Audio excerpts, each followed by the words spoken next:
Chapter 3. Conversations and Exhortations of Father Zosima. The Russian monk and his possible significance. Fathers and teachers, what is the monk? In the cultivated world, the word is nowadays pronounced by some people with a jeer, and by others it is used as a term of abuse, and this contempt for the monk is growing. It is true, alas, it is true that there are many sluggards, gluttons, profligates, and insolent beggars among monks. Educated people point to these.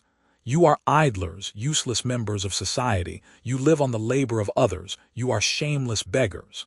And yet how many meek and humble monks there are, yearning for solitude and fervent prayer in peace. These are less noticed, or passed over in silence. And how surprised men would be if I were to say that from these meek monks, who yearn for solitary prayer, the salvation of Russia will come perhaps once more. For they are in truth made ready in peace and quiet for the day and the hour, the month and the year. Meanwhile, in their solitude, they keep the image of Christ fair and undefiled, in the purity of God's truth, from the times of the fathers of old, the apostles and the martyrs. And when the time comes, they will show it to the tottering creeds of the world. That is a great thought. That star will rise out of the east. That is my view of the monk, and is it false? Is it too proud? Look at the worldly and all who set themselves up above the people of God. Has not God's image and his truth been distorted in them? They have science, but in science there is nothing but what is the object of sense. The spiritual world, the higher part of man's being, is rejected altogether, dismissed with a sort of triumph, even with hatred. The world has proclaimed the reign of freedom, especially of late, but what do we see in this freedom of theirs? Nothing but slavery and self-destruction, for the world says, you have desires and so satisfy them, for you have the same rights as the most rich and powerful. Don't be afraid of satisfying them and even multiply your desires. That is the modern doctrine of the world. In that they see freedom. And what follows from this right of multiplication of desires? In the rich, isolation and spiritual suicide, in the poor, envy and murder, for they have been given rights but have not been shown the means of satisfying their wants. They maintain that the world is getting more and more united, more and more bound together in brotherly community, as it overcomes distance and sets thoughts flying through the air. Alas, put no faith in such a bond of union. Interpreting freedom as the multiplication and rapid satisfaction of desires, men distort their own nature, for many senseless and foolish desires and habits and ridiculous fancies are fostered in them. They live only for mutual envy, for luxury and ostentation. To have dinners, visits, carriages, rank and slaves to wait on one is looked upon as a necessity, for which life, honor and human feeling are sacrificed, and men even commit suicide if they are unable to satisfy it. We see the same thing among those who are not rich, while the poor drown their unsatisfied need and their envy in drunkenness. But soon they will drink blood instead of wine. They are being led on to it. I ask you, is such a man free? I knew one, champion of freedom, who told me himself that, when he was deprived of tobacco in prison, he was so wretched at the privation that he almost went and betrayed his cause for the sake of getting tobacco again. And such a man says, I am fighting for the cause of humanity. How can such a one fight? What is he fit for? He is capable perhaps of some action quickly over, but he cannot hold out long. And it's no wonder that instead of gaining freedom, they have sunk into slavery. And instead of serving the cause of brotherly love and the union of humanity, have fallen, on the contrary, into dissension and isolation, as my mysterious visitor and teacher said to me in my youth. And therefore the idea of the service of humanity, of brotherly love and the solidarity of mankind, is more and more dying out in the world, and indeed this idea is sometimes treated with derision. For how can a man shake off his habits? What can become of him if he is in such bondage to the habit of satisfying the innumerable desires he has created for himself? He is isolated, And what concern has he with the rest of humanity? They have succeeded in accumulating a greater mass of objects, but the joy in the world has grown less. The monastic way is very different. Obedience, fasting, and prayer are laughed at, yet only through them lies the way to real, true freedom. I cut off my superfluous and unnecessary desires. I subdue my proud and wanton will and chastise it with obedience. And with God's help I attain freedom of spirit, and with it spiritual joy, which is most capable of conceiving a great idea and serving it. The rich man in his isolation, or the man who has freed himself from the tyranny of material things and habits. The monk is reproached for his solitude. You have secluded yourself within the walls of the monastery for your own salvation, and have forgotten the brotherly service of humanity. But we shall see which will be most zealous in the cause of brotherly love. For it is not we, but they, who are in isolation, though they don't see that. Of old, leaders of the people came from among us, and why should they not again? The same meek and humble ascetics will rise up and go out to work for the great cause. The salvation of Russia comes from the people, and the Russian monk has always been on the side of the people. We are isolated only if the people are isolated. The people believe as we do, and an unbelieving reformer will never do anything in Russia, even if he is sincere in heart and a genius. Remember that. The people will meet the atheist and overcome him, and Russia will be one and orthodox. Take care of the peasant and guard his heart. Go on educating him quietly. That's your duty as monks, for the peasant has God in his heart. Of masters and servants, and of whether it is possible for them to be brothers in the spirit. Of course, I don't deny that there is sin in the peasants too.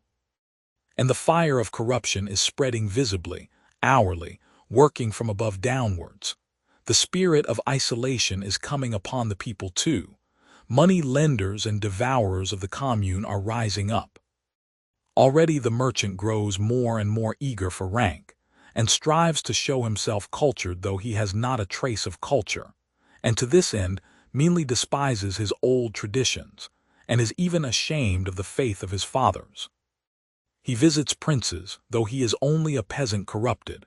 The peasants are rotting in drunkenness and cannot shake off the habit, and what cruelty to their wives, to their children even, all from drunkenness.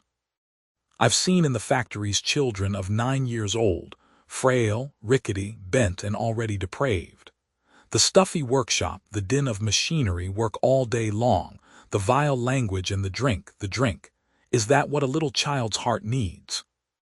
He needs sunshine, childish play, good examples all about him, and at least a little love. There must be no more of this. Monks, no more torturing of children. Rise up and preach that, make haste, make haste. But God will save Russia, for though the peasants are corrupted and cannot renounce their filthy sin, yet they know it is cursed by God and that they do wrong in sinning, so that our people still believe in righteousness, have faith in God, and weep tears of devotion. It is different with the upper classes.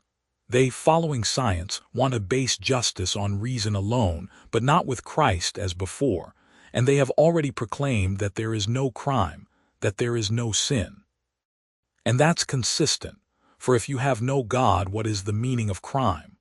In Europe, the people are already rising up against the rich with violence, and the leaders of the people are everywhere leading them to bloodshed and teaching them that their wrath is righteous. But their wrath is accursed, for it is cruel. But God will save Russia as he has saved her many times. Salvation will come from the people, from their faith and their meekness. Fathers and teachers, watch over the people's faith, and this will not be a dream. I've been struck all my life in our great people by their dignity, their true and seemly dignity. I've seen it myself. I can testify to it. I've seen it and marveled at it. I've seen it in spite of the degraded sins and poverty-stricken appearance of our peasantry.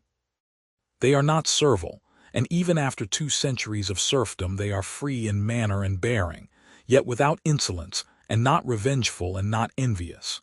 You are rich and noble, you are clever and talented. Well, be so, God bless you. I respect you, but I know that I too am a man. By the very fact that I respect you without envy, I prove my dignity as a man. In truth, if they don't say this, for they don't know how to say this yet, that is how they act. I have seen it myself. I have known it myself, and, would you believe it, the poorer our Russian peasant is, the more noticeable is that serene goodness. For the rich among them are for the most part corrupted already, and much of that is due to our carelessness and indifference. But God will save his people, for Russia is great in her humility. I dream of seeing and seem to see clearly already our future. It will come to pass that even the most corrupt of our rich will end by being ashamed of his riches before the poor, and the poor, seeing his humility, will understand and give way before him, will respond joyfully and kindly to his honorable shame. Believe me that it will end in that. Things are moving to that. Equality is to be found only in the spiritual dignity of man, and that will only be understood among us. If we were brothers, there would be fraternity, but before that, they will never agree about the division of wealth. We preserve the image of Christ, and it will shine forth like a precious diamond to the whole world. So may it be, so may it be. Fathers and teachers, a touching incident befell me once. In my wanderings I met in the town of K my old orderly, a fantasy. It was 8 years since I had parted from him. He chanced to see me in the marketplace, recognized me, ran up to me, and how delighted he was. He simply pounced on me. "Master dear, is it you? Is it really you I see?" He took me home with him. He was no longer in the army. He was married and already had 2 little children. He and his wife earned their living as costermongers in the marketplace. His room was poor, but bright and clean. He made me sit down, set the samovar, sent for his wife as though my appearance were a festival for them. He brought me his children. "Bless them, father." "Is it for me to bless them? I am only a humble monk. I will pray for them." "And for you, Afanassy Pavlovitch, I have prayed every day since that day, for it all came from you," said I, and I explained that to him as well as I could. And what do you think? The man kept gazing at me and could not believe that I, his former master and officer, was now before him in such a guise and position. It made him shed tears.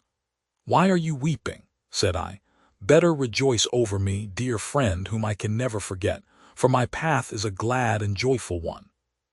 He did not say much, but kept sighing and shaking his head over me tenderly. "What has become of your fortune?" he asked. "I gave it to the monastery," I answered. "We live in common." After tea, I began saying goodbye, and suddenly he brought out half a ruble as an offering to the monastery, and another I saw him thrusting hurriedly into my hand. "That's for you in your wanderings. It may be of use to you, father." I took his half-ruble, bowed to him and his wife, and went out rejoicing.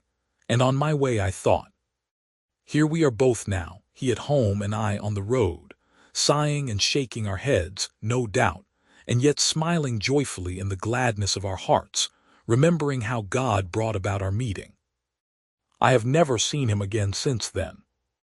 I had been his master and he my servant, but now when we exchanged a loving kiss with softened hearts, there was a great human bond between us. I have thought a great deal about that, and now what I think is this. Is it so inconceivable that that grand and simple-hearted unity might in due time become universal among the Russian people? I believe that it will come to pass, and that the time is at hand. And of servants I will add this. In old days when I was young I was often angry with servants. The cook had served something too hot, the orderly had not brushed my clothes. But what taught me better then was a thought of my dear brothers, which I had heard from him in childhood. Am I worth it, that another should serve me and be ordered about by me in his poverty and ignorance? And I wondered at the time that such simple and self-evident ideas should be so slow to occur to our minds. It is impossible that there should be no servants in the world, but act so that your servant may be freer in spirit than if he were not a servant. And why cannot I be a servant to my servant, and even let him see it, and that without any pride on my part or any mistrust on his. Why should not my servant be like my own kindred, so that I may take him into my family and rejoice in doing so? Even now this can be done, but it will lead to the grand unity of men in the future, when a man will not seek servants for himself, or desire to turn his fellow creatures into servants as he does now, but on the contrary, will long with his whole heart to be the servant of all, as the gospel teaches. And can it be a dream, that in the end man will find his joy only in deeds of light and mercy, and not in cruel pleasures as now, in gluttony, fornication, ostentation, boasting, and envious rivalry of one with the other? I firmly believe that it is not, and that the time is at hand. People laugh and ask, when will that time come, and does it look like coming? I believe that with Christ's help we shall accomplish this great thing. And how many ideas there have been on earth in the history of man which were unthinkable 10 years before they appeared. Yet when their destined hour had come, they came forth and spread over the whole earth. So it will be with us, and our people will shine forth in the world, and all men will say, the stone which the builders rejected has become the cornerstone of the building. And we may ask the scornful themselves, if our hope is a dream, when will you build up your edifice and order things justly by your intellect alone, without Christ? If they declare that it is they who are advancing towards unity, only the most simple-hearted among them believe it, so that one may positively marvel at such simplicity. Of a truth, they have more fantastic dreams than we. They aim at justice, but, denying Christ, they will end by flooding the earth with blood, for blood cries out for blood, and he that taketh up the sword shall perish by the sword. And if it were not for Christ's covenant, they would slaughter one another down to the last 2 men on earth. And those 2 last men would not be able to restrain each other in their pride, and the one would slay the other and then himself. And that would come to pass, were it not for the promise of Christ that for the sake of the humble and meek the days shall be shortened. While I was still wearing an officer's uniform after my duel, I talked about servants in general society, and I remember everyone was amazed at me. What, they asked, are we to make our servants sit down on the sofa and offer them tea? And I answered them, why not sometimes at least? Everyone laughed.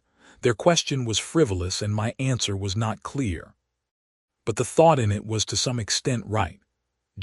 Of prayer, of love, and of contact with other worlds. Young man, be not forgetful of prayer. Every time you pray, if your prayer is sincere, there will be new feeling and new meaning in it, which will give you fresh courage, and you will understand that prayer is an education. Remember, too, every day and whenever you can, repeat to yourself, Lord, have mercy on all who appear before thee today. For every hour and every moment thousands of men leave life on this earth, and their souls appear before God. And how many of them depart in solitude, unknown, sad, dejected that no one mourns for them or even knows whether they have lived or not.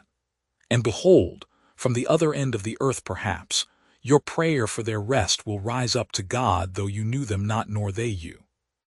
How touching it must be to a soul standing in dread before the Lord to feel at that instant that, for him too, there is one to pray, that there is a fellow creature left on earth to love him too. And God will look on you both more graciously, for if you have had so much pity on him, how much will he have pity who is infinitely more loving and merciful than you? And he will forgive him for your sake. Brothers, have no fear of men's sin. Love a man even in his sin, for that is the semblance of divine love and is the highest love on earth. Love all God's creation, the whole and every grain of sand in it. Love every leaf, every ray of God's light. Love the animals, love the plants, love everything. If you love everything, you will perceive the divine mystery in things. Once you perceive it, you will begin to comprehend it better every day. And you will come at last to love the whole world with an embracing love. Love the animals. God has given them the rudiments of thought and joy untroubled. Do not trouble it, don't harass them, Don't deprive them of their happiness. Don't work against God's intent. Man, do not pride yourself on superiority to the animals. They are without sin, and you, with your greatness, defile the earth by your appearance on it, and leave the traces of your foulness after you. Alas, it is true of almost every one of us. Love children especially, for they too are sinless like the angels. They live to soften and purify our hearts, and as it were to guide us. Woe to him who offends a child. Father Anfim taught me to love children. The kind, silent man used often on our wanderings to spend the farthings given us on sweets and cakes for the children. He could not pass by a child without emotion. That's the nature of the man. At some thoughts one stands perplexed, especially at the sight of men's sin, and wonders whether one should use force or humble love. Always decide to use humble love. If you resolve on that once for all, you may subdue the whole world. Loving humility is marvelously strong, the strongest of all things, and there is nothing else like it. Every day and every hour, every minute, walk round yourself and watch yourself, and see that your image is a seemly one. You pass by a little child, you pass by, spiteful with ugly words, with wrathful heart. You may not have noticed the child, but he has seen you, and your image, unseemly and ignoble, may remain in his defenseless heart. You don't know it, but you may have sown an evil seed in him, and it may grow, and all because you were not careful before the child, because you did not foster in yourself a careful, actively benevolent love. Brothers, love is a teacher. But one must know how to acquire it, for it is hard to acquire, it is dearly bought, it is won slowly by long labor. For we must love not only occasionally, for a moment, but forever. Everyone can love occasionally, even the wicked can. My brother asked the birds to forgive him. That sounds senseless, but it is right. For all is like an ocean, all is flowing and blending. A touch in one place sets up movement at the other end of the earth. It may be senseless to beg forgiveness of the birds, but birds would be happier at your side. A little happier, anyway, and children and all animals, if you were nobler than you are now. It's all like an ocean, I tell you. Then you would pray to the birds too, consumed by an all-embracing love in a sort of transport, and pray that they too will forgive you your sin. Treasure this ecstasy, however senseless it may seem to men. My friends, pray to God for gladness. Be glad as children, as the birds of heaven, and let not the sin of men confound you in your doings. Fear not that it will wear away your work and hinder its being accomplished. Do not say, sin is mighty, wickedness is mighty, evil environment is mighty, and we are lonely and helpless, and evil environment is wearing us away and hindering our good work from being done. Fly from that dejection, children. There is only one means of salvation. Then take yourself and make yourself responsible for all men's sins. That is the truth, you know, friends. For as soon as you sincerely make yourself responsible for everything and for all men, you will see at once that it is really so, and that you are to blame for everyone and for all things. But throwing your own indolence and impotence on others, you will end by sharing the pride of Satan and murmuring against God. Of the pride of Satan, what I think is this: it is hard for us on earth to comprehend it, and therefore it is so easy to fall into error and to share it, even imagining that we are doing something grand and fine. Indeed, many of the strongest feelings and movements of our nature we cannot comprehend on earth. Let not that be a stumbling block, and think not that it may serve as a justification to you for anything. For the eternal Judge asks of you what you can comprehend, and not what you cannot. You will know that yourself hereafter, for you will behold all things truly then, and will not dispute them. On earth, indeed, we are as it were astray, and if it were not for the precious image of Christ before us, we should be undone and altogether lost, as was the human race before the flood. Much on earth is hidden from us, but to make up for that we have been given a precious mystic sense of our living bond with the other world, with the higher heavenly world, and the roots of our thoughts and feelings are not here but in other worlds. That is why the philosophers say that we cannot apprehend the reality of things on earth. God took seeds from different worlds and sowed them on this earth, and his garden grew up and everything came up that could come up. But what grows lives and is alive only through the feeling of its contact with other mysterious worlds. If that feeling grows weak or is destroyed in you, the heavenly growth will die away in you. Then you will be indifferent to life and even grow to hate it. That's what I think. Can a man judge his fellow creatures? Faith to the end. Remember particularly that you cannot be a judge of anyone. For no one can judge a criminal until he recognizes that he is just such a criminal as the man standing before him, and that he perhaps is more than all men to blame for that crime. When he understands that, he will be able to be a judge. Though that sounds absurd, it is true. If I had been righteous myself, perhaps there would have been no criminal standing before me. If you can take upon yourself the crime of the criminal your heart is judging, take it at once, suffer for him yourself, and let him go without reproach. And even if the law itself makes you his judge, act in the same spirit so far as possible, for he will go away and condemn himself more bitterly than you have done. If after your kiss he goes away untouched, mocking at you, do not let that be a stumbling block to you. It shows his time has not yet come, but it will come in due course. And if it come not, no matter. If not he, then another in his place will understand and suffer, and judge and condemn himself, and the truth will be fulfilled. Believe that, believe it without doubt, for in that lies all the hope and faith of the saints. Work without ceasing. If you remember in the night as you go to sleep, I have not done what I ought to have done, rise up at once and do it.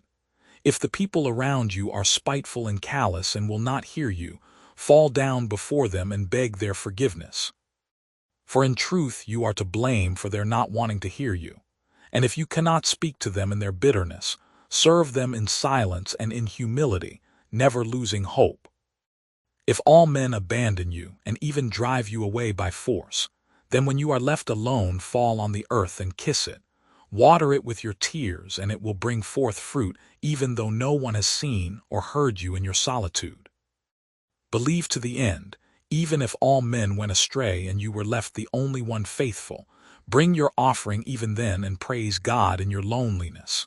And if two of you are gathered together, then there is a whole world, a world of living love. Embrace each other tenderly and praise God, for if only in you two his truth has been fulfilled.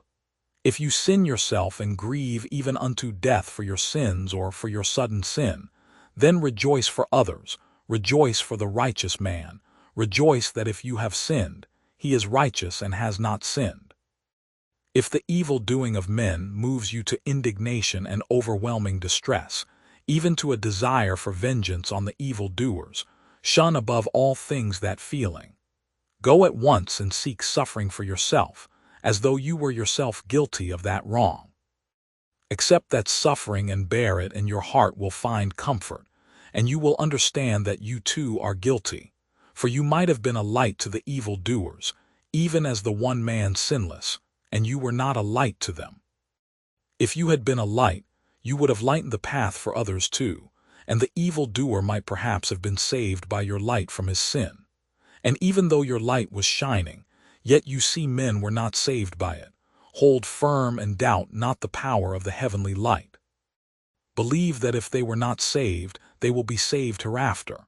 And if they are not saved hereafter, then their sons will be saved, for your light will not die even when you are dead. The righteous man departs, but his light remains. Men are always saved after the death of the deliverer. Men reject their prophets and slay them, but they love their martyrs and honor those whom they have slain. You are working for the whole, you are acting for the future. Seek no reward, for great is your reward on this earth, the spiritual joy which is only vouchsafed to the righteous man. Fear not the great nor the mighty, but be wise and ever serene. Know the measure, know the time, study that. When you are left alone, pray. Love to throw yourself on the earth and kiss it. Kiss the earth and love it with an unceasing, consuming love. Love all men, love everything. Seek that rapture and ecstasy. Water the earth with the tears of your joy and love those tears. Don't be ashamed of that ecstasy, prize it, for it is a gift of God and a great one. It is not given to many but only to the elect. Eye of Hell and Hellfire, a mystic reflection. Fathers and teachers, I ponder, what is hell? I maintain that it is the suffering of being unable to love. Once in infinite existence, immeasurable in time and space, a spiritual creature was given on his coming to earth the power of saying, I am and I love. Once, only once, there was given him a moment of active living love, and for that was earthly life given him, and with it times and seasons. And that happy creature rejected the priceless gift, prized it and loved it not, scorned it and remained callous. Such a one, having left the earth, sees Abraham's bosom and talks with Abraham, as we are told in the parable of the rich man and Lazarus, and beholds heaven and can go up to the Lord. But that is just his torment, to rise up to the Lord without ever having loved, to be brought close to those who have loved when he has despised their love. For he sees clearly and says to himself, Now I have understanding, and though I now thirst to love, there will be nothing great, no sacrifice in my love, for my earthly life is over, and Abraham will not come even with a drop of living water, that is the gift of earthly active life, to cool the fiery thirst of spiritual love which burns in me now, though I despised it on earth. There is no more life for me, and will be no more time. Even though I would gladly give my life for others, it can never be, for that life is past which can be sacrificed for love, and now there is a gulf fixed between that life and this existence. They talk of hellfire in the material sense. I don't go into that mystery and I shun it, but I think if there were fire in material sense, they would be glad of it, for I imagine that in material agony, their still greater spiritual agony would be forgotten for a moment. Moreover, that spiritual agony cannot be taken from them, for that suffering is not external but within them. And if it could be taken from them, I think it would be bitterer still for the unhappy creatures. For even if the righteous in paradise forgave them, beholding their torments, and called them up to heaven in their infinite love, they would only multiply their torments, for they would arouse in them still more keenly a flaming thirst for responsive, active and grateful love which is now impossible. In the timidity of my heart I imagine, however, that the very recognition of this impossibility would serve at last to console them. For accepting the love of the righteous together with the impossibility of repaying it, by this submissiveness and the effect of this humility, they will attain at last, as it were, to a certain semblance of that active love which they scorned in life, to something like its outward expression. I am sorry, friends and brothers, that I cannot express this clearly, but woe to those who have slain themselves on earth, woe to the suicides. I believe that there can be none more miserable than they. They tell us that it is a sin to pray for them, and outwardly the Church, as it were, renounces them. But in my secret heart I believe that we may pray even for them. Love can never be an offense to Christ. For such as those I have prayed inwardly all my life. I confess it, fathers and teachers, and even now I pray for them every day. Oh, there are some who remain proud and fierce even in hell, in spite of their certain knowledge and contemplation of the absolute truth. There are some fearful ones who have given themselves over to Satan and his proud spirit entirely. For such, hell is voluntary and ever-consuming. They are tortured by their own choice, for they have cursed themselves, cursing God and life. They live upon their vindictive pride like a starving man in the desert sucking blood out of his own body. But they are never satisfied, and they refuse forgiveness. They curse God who calls them. They cannot behold the living God without hatred, and they cry out that the God of life should be annihilated, that God should destroy himself and his own creation. And they will burn in the fire of their own wrath forever and yearn for death and annihilation, but they will not attain to death. Here Alexei Fyodorovich Karamazov's manuscript ends. I repeat, it is incomplete and fragmentary. Biographical details, for instance, cover only Father Zosima's earliest youth.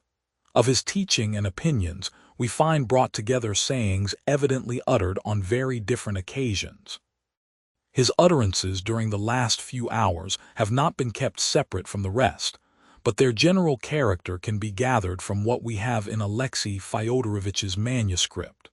The elder's death came in the end quite unexpectedly. For although those who were gathered about him that last evening realized that his death was approaching, yet it was difficult to imagine that it would come so suddenly. On the contrary, his friends, as I observed already, seeing him that night apparently so cheerful and talkative, were convinced that there was at least a temporary change for the better in his condition.